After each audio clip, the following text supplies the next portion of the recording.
آج کی ویڈیو بھی بہت انٹرسٹنگ ہے، پوری دیکھیے گا، اسکپ مت کیجیے گا۔ چلے آئیں اب ہم اپنی ویڈیو کا آغاز کرتے ہیں۔ سلمان ایک سادہ سا طالب علم تھا جو لاہور کے ایک ہاسٹل میں رہتا تھا۔ بارش اس کی کمزوری تھی۔ ہر بارش میں وہ چھت پر جا کر بیٹھتا، چائے پیتا، قدرت کا نظارہ کرتا۔ لیکن ایک رات جب وہ بارش میں چھت پر گیا، اس نے ایک لڑکی کو دیکھا، سفید لباس، بھیگے بال، نیلی آنکھیں۔ چھت کے کونے میں وہ خاموش کھڑی تھی۔ سلمان چونک گیا، مگر وہ خوف زدہ نہیں ہوا۔ وہ لڑکی کچھ عجیب سی تھی، مگر اس کی پراسرار موجودگی سکون دیتی تھی۔ وہ لڑکی بولی، تمہیں بھی بارش پسند ہے؟ سلمان نے سر ہلا دیا۔ اگلی رات پھر بارش ہوئی اور وہ لڑکی دوبارہ آ گئی۔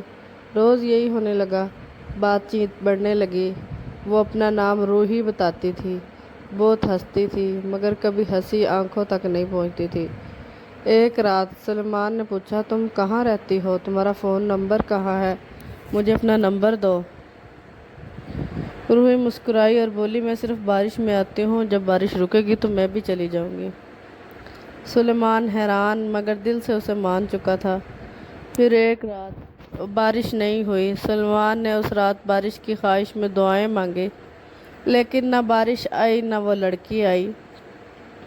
اگلی بارش پر سلمان بھاگتا ہوا چھت پر گیا۔ روحی آ چکی تھی، مگر وہ کچھ عجیب لگ رہی تھی۔ چہرہ زرد تھا اس کا، ہونٹ نیلے تھے۔ اس نے کہا، بس آج آخری رات ہے، کل میری برسی ہے۔ تم نے مجھے زندگی کا احساس دلایا، اب مجھے جانا ہے۔ سلمان کی آنکھیں پھٹی کی پھٹی رہ گئی۔ برسی، تم مر چکی ہو؟ روحی خاموش رہی اور دھیرے دھیرے بارش کے قطروں میں تحلیل ہونے لگی۔ اگلے دن سلمان نے محلے کے ایک بزرگ کو ساری بات بتائی۔ اس نے پوچھا، نام کیا بتایا اس نے؟ سلمان، روحی۔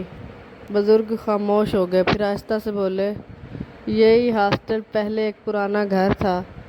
5 سال پہلے بارش میں ایک لڑکی نے چھت سے چھلانگ لگا دی تھی، نام تھا روحی۔ اس دن کے بعد سلمان نے چھت پر جانا چھوڑ دیا، مگر جب کبھی تیز بارش ہوتی وہ محسوس کرتا کوئی اس کے آس پاس موجود ہے۔ کچھ رشتے مرنے کے بعد بھی ختم نہیں ہوتے، خاص طور پر بارش میں بننے